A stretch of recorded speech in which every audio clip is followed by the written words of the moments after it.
السلام عليكم ورحمة الله وبركاته. kabajamtoota hordoftoota keenya akkam jirtan nageenyi keenya bakka jirtanitti isinaa akka wajjaa guyyaa har'aa akka waldaa qorannoo fi leenjii muslimtoota yuunivarsaalitti ibsa tokko waan gabaabaa maalummaa hundeeffama dhaabbatichaa fi kaayyoo isaarraa waan tokko walii kennina jennee inshallah hojiitti gabbahuudhaaf jirra. kanaaf waan gabaabduu isin hubachiifna jenneeti inshallah ta'ala tortiin waliin akka taasistan isin gaafachaa.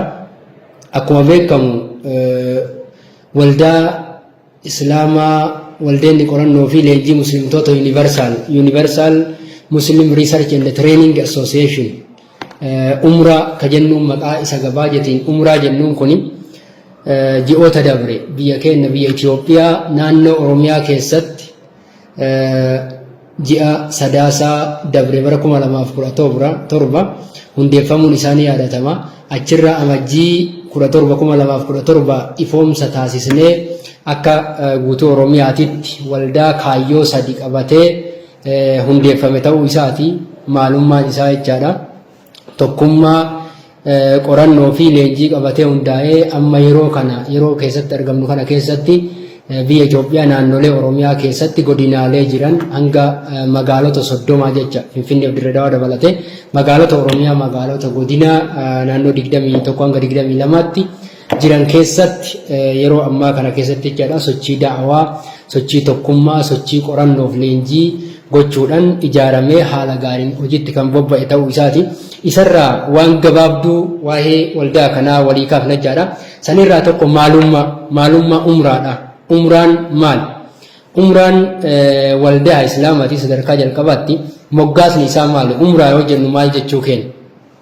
umraa jechuun moggaasa universal muslim research and training association gabaajee moggaasa afaan ingilifaatirraa fudhatame jechaadha.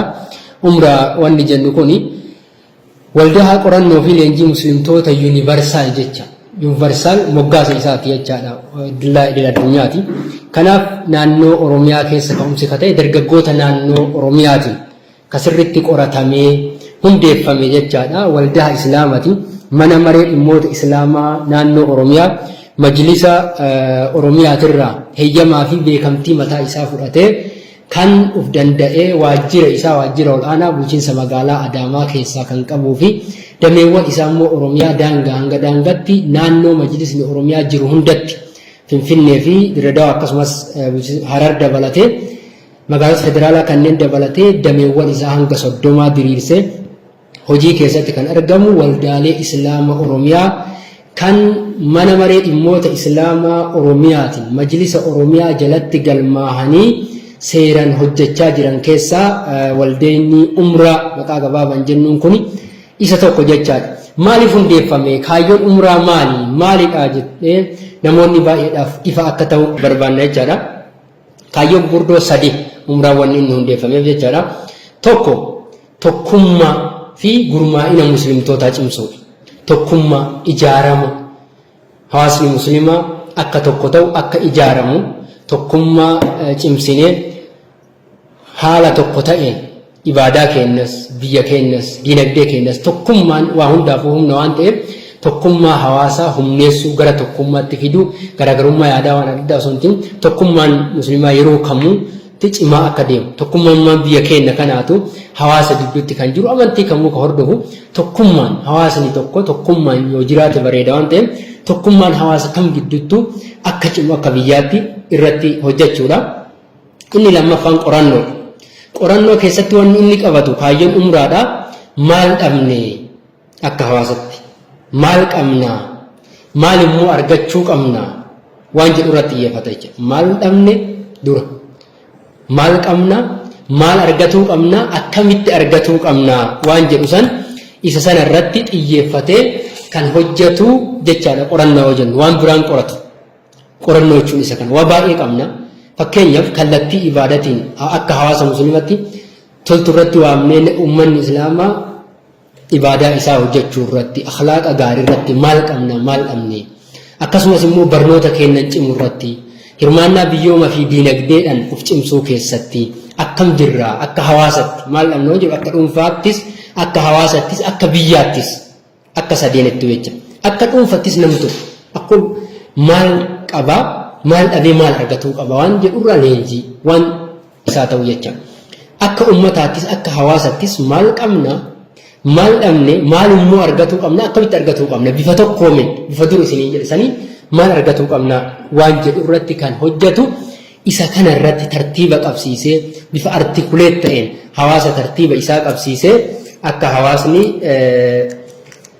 waan dhabee waan argatu bifa qorannootiin isa kana riisarchiidhaan kan dhiheessu isa kana irratti kan hojjetu kaayyoon isaa lammaffaan waldaa umraadha jecha.